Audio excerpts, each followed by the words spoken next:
무엇을 위해 살죠? 박진영. 일러두기. 이 책의 성경 구절들은 한국 분들에게 비교적 친숙한 개역개정 번역본을 사용하였습니다. 영어본은 고어를 제외하고는 킹 제임스 성경을 사용하였습니다. 머릿말. 혹시 이런 생각이 든 적 있나요? 나는 지금 뭘 위해 살고 있지? 그냥 이렇게 살다 죽는 걸까? 죽으면 어디로 가지? 보통 잠깐 고민하다 말지만 가끔 이 질문들이 우릴 놓아주지 않을 때가 있다. 그래서 주위 사람들에게 얘기하면 중2병이니? 갱년기니? 뭘 그렇게 심각하게 생각해? 다 그냥 그렇게 사는 거야. 얼른 자식 낳아. 자식 보면서 사는 거지. 어려운 사람들 도우면서 살아. 라며 이 질문들을 외면하게 만든다. 하지만 한 번만 생각해보자. 이 질문들을 외면하는 게 맞는 걸까? 이 질문들의 답을 찾지 않고 살다가 삶에 지쳐 목숨을 끊는 사람들도 있다. 힘든가요? 외로운가요? 쓸쓸한가요? 허무한가요? 공허한가요? 불안한가요? 두려운 건가요? 아니면 혹시 과거에 어떤 일이 당신을 놓아주지 않고 있나요? 위의 질문 중에 하나라도 네라고 대답하시는 분들을 위해 난 이 책을 쓰게 되었다. 나 역시 그랬으니까. 보통 사춘기 때 위와 같은 증상들이 처음 나타나면서 자신의 존재에 대한 근본적인 고민들을 해보게 되는데 나는 신기하게도 40살이 돼서야 하게 되었다. 대신 적당히 넘어가지 않고 확실한 답을 찾으려고 끝까지 노력했다. 그렇게 오랜 고민 끝에 내가 다다른 결론은 위의 모든 증상들이 나타나는 이유는 우리가 모두 왜 태어난지도 모른 채 태어나 왜 사는지도 모른 채 살다가 죽어서 어디로 가는지 모른 채 죽기 때문이라는 것이다. 따라서 이 문제들에 대한 확실하고 명쾌한 답을 찾기 전에는 마음의 병이 고쳐질 수 없다는 것을 알았다. 그렇기에 가장 중요한 건 진실을 아는 것이다. 무언가를 하는 것이 아니라 아는 것이다. 하지만 대부분의 사람들은 답을 알려고 하지 않고 무언가를 하려고 한다. 친구를 만나거나 술을 마시거나 재미있는 일을 하거나 불우이웃을 돕거나 종교 행위를 하면서 공허한 마음을 달랜다. 마음의 병은 그대로 있는데 진통제를 먹으면서 증세를 누그러뜨리는 것이다. 그러면 물론 잠시 괜찮아지긴 하지만 근본적인 병은 고쳐지지 않는다. 왜냐하면 여전히 모르기 때문이다. 많은 사람들이 적당히 위로받으면서 혹은 나중에 답을 찾아봐야지 하고 미루면서 하루하루 죽음을 향해 걸어간다. 죽음이라는 낭떠러지를 향해 걸어가고 있으면서 그 마음이 정상인 것이 오히려 비정상 아닐까? 생일이 돌아올 때마다 우리는 죽음에 1년 가까워지는 것인데 이게 과연 축하할 일인가? 생일 축하 노래는 사실 죽을 날이 1년 더 가까워졌습니다. 죽을 날이 1년 더 가까워졌습니다. 라고 불러야 하는 것인데 우리는 그 사실을 외면하고 서로 축하하고 축하받는다. 나는 몇 년간의 끈질긴 노력 끝에 성경이라는 책에서 내가 찾던 해답을 만날 수 있었는데 그 책에선 이 비정상적인 마음을 미친 마음이라고 표현해 놓았다. 곧 인생의 마음에는 악이 가득하여 그들의 평생에 미친 마음을 품고 있다가 후에는 죽은 자들에게로 돌아가는 것이라. 전도서 9장 3절. 우린 이 미친 마음에서 벗어나 답을 찾아봐야 한다. 왜 태어났는지, 왜 사는지, 죽으면 어디로 가는지. 진리를 알지니 진리가 너희를 자유롭게 하리라. 요한복음 8장 32절. 나는 성경 안에서 답을 찾은 후 더 이상 왜 사느냐라는 질문에 머뭇거리지 않고 대답할 수 있게 되었다. 그 답은 내 인생의 닻이 되었고 내 열정의 근원이 되었다. 그래서 이 책의 제목도 무엇을 위해 살죠로 정했다. 완전한 결혼을 통해 완전하고 영원한 행복을 이루겠다는 허황된 꿈을 향해 달려가던 한 인간이 결국 무너지고 다시 삶의 진정한 답을 찾기까지의 과정을 솔직하게 이 책에 담았다. 이 책이 허무하고 쓸쓸하고 외롭고 불안하고 두렵고 우울한 누군가에게, 그리고 무엇보다도 삶을 포기하려고 하는 누군가에게 살아야 할 명확한 이유를 줄 수 있길 간절히 바란다. 들어가기 전에 내겐 사진첩이 없다.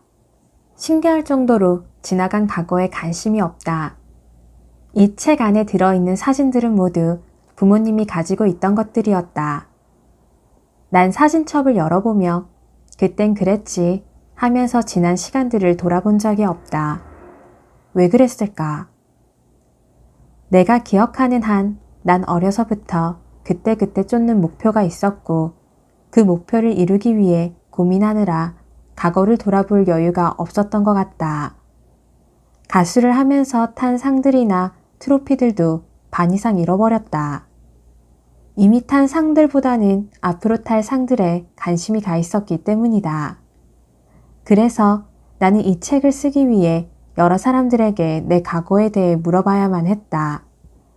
과거의 일들을 사실대로 복원하려고 노력했지만 사진도 자료도 기억도 부족해 힘들었다. 최선을 다했지만 그래도 사건 전후 관계나 디테일이 정확하지 않을 수 있음을 양해해 주시길 바란다. 1. 초등학교. 인생의 목표가 정해지다. 초등학교 때 평생을 지배할 인생의 목표가 정해지는 사람이 몇이나 있을까? 하지만 난 40살이 될 때까지 한 번도 흔들려 본 적이 없는 목표를 초등학교 때 갖게 되었다. 가수? 아니다. 1971년 12월 13일 나는 서울 전농동에서 일남일녀의 막내로 태어났다. 아버지는 대기업 샐러리맨, 어머니는 초등학교 선생님이셨다. 아버지는 내 출생신고를 한 달 미루어 1월 13일에 하셨는데 12월생은 여러 가지 손해를 본다는 이유 때문이었다. 어렸을 적 나는 아무 말 없이 반쯤 풀린 눈으로 하루 종일 한국만 응시하며 침을 질질 흘리는 특이한 아이였다. 부모님은 내게 지적장애가 있다고 판단하시고 특수학교에 보낼 생각을 하고 계셨다. 그러다 만 4살이 되기 좀 전에 입을 열지 않던 내가 갑자기 소리내어 글을 읽었다고 한다. 초등학교 입학을 앞둔 누나에게 어머니는 매일 한글을 가르치셨는데 내가 옆에서 구경하다가 한글을 깨우친 것이다. 요즘 시대에는 그 나이에 외국어까지 공부한다지만 그때만 해도 신기한 일이었는지 어른들이 모두 놀라셨다고 한다. 그 후 나는 책에 빠져 살았다. 심지어 이삿날에도 먼지가 풀풀 날리는 이삿짐 사이에 앉아 책을 읽고 있을 정도였다고 한다. 무엇이 그리 알고 싶었을까? 아무튼 지금의 정신없고 시끄러운 내 모습과는 많이 달랐다. 어른이 된 후에 알게 된 것이지만 내 뇌는 기형이었다. 정확한 진단명은 선천성 좌측 내경동맥 형성부전. 자네의 피를 공급해주는 경동맥이 태어날 때부터 없었다.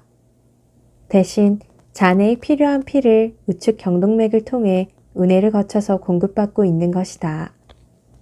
이게 내 정신에 어떤 영향을 끼치는지는 모르겠지만 뭔가 영향은 있지 않을까 싶다.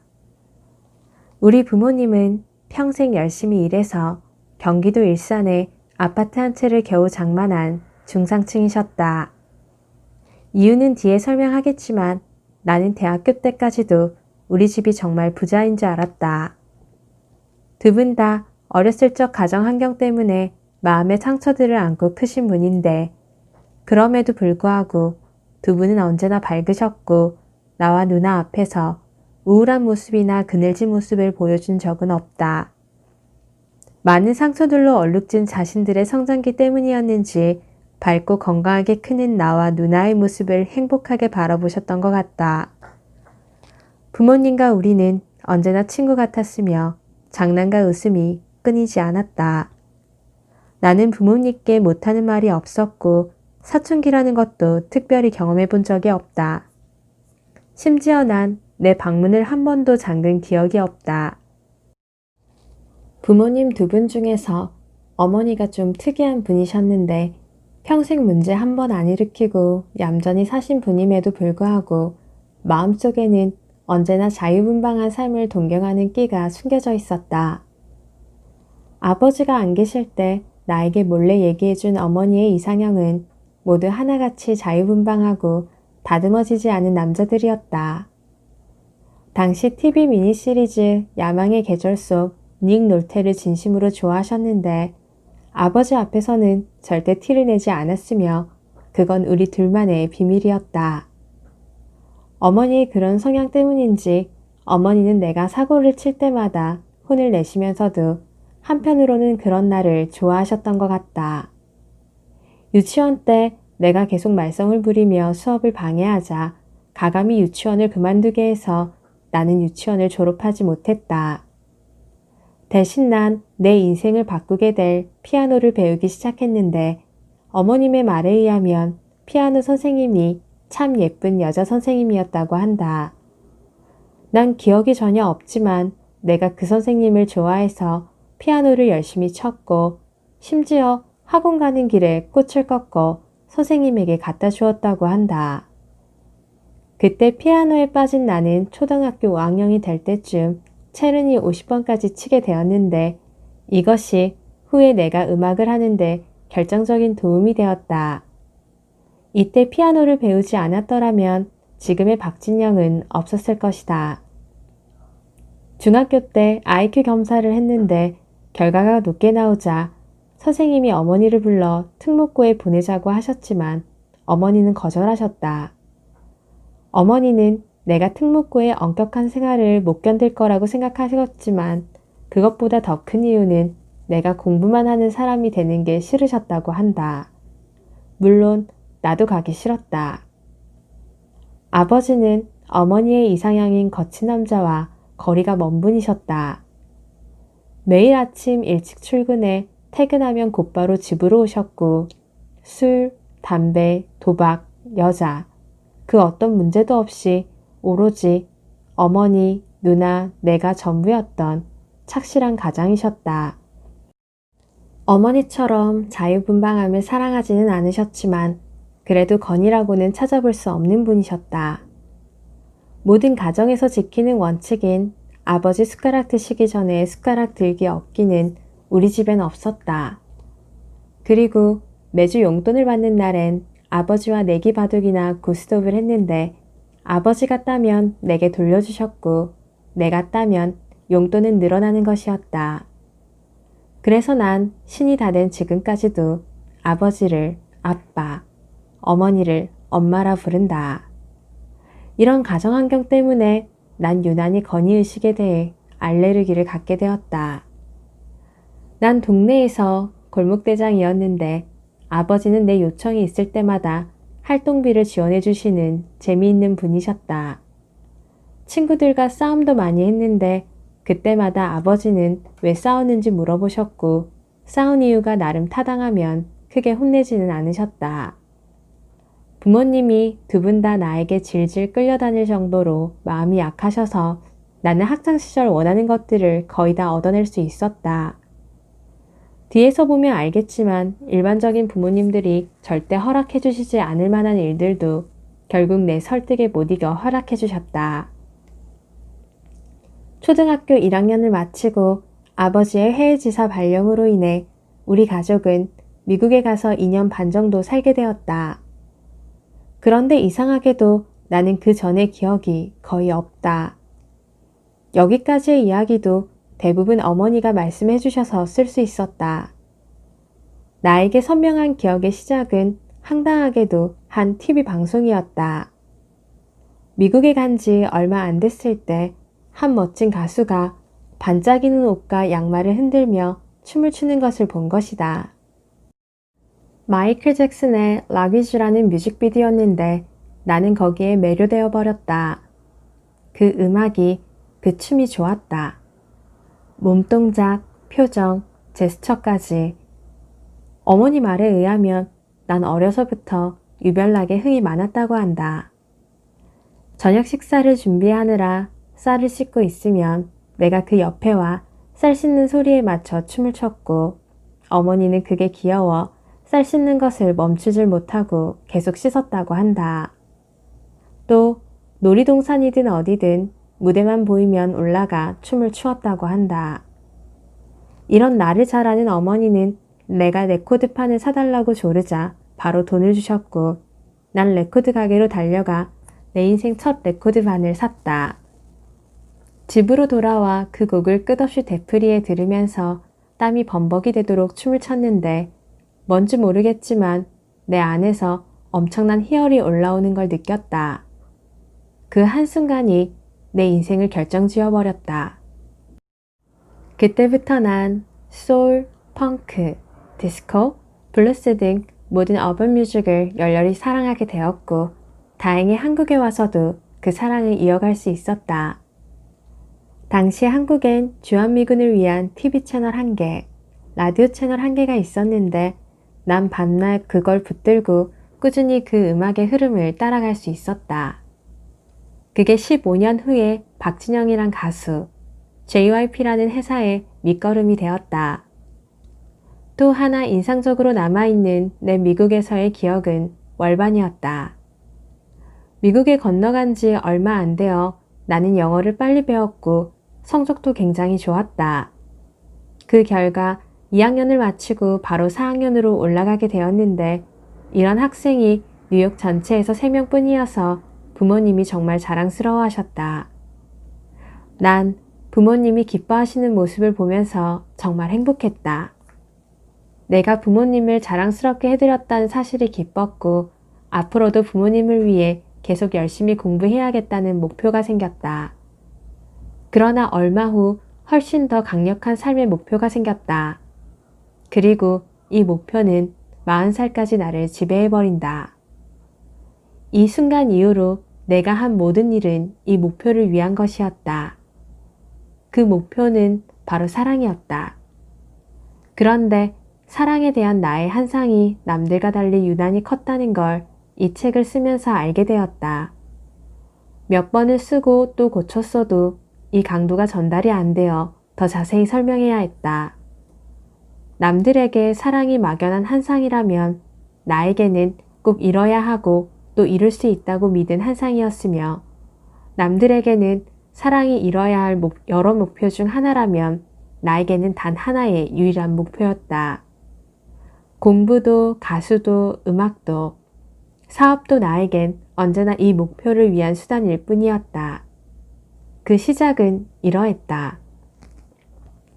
같은 반 여학생 중에 팬이라는 여학생이 있었는데 나도 모르게 자꾸 시선이 가고 그녀의 눈, 코, 입, 웃음, 말하는 모습, 장난기 모든 게 너무 예뻐 보였다. 집에 와서도 자꾸 그녀가 생각났다. 처음 느껴보는 감정이라 이 감정의 정체가 무엇인지도 몰랐다.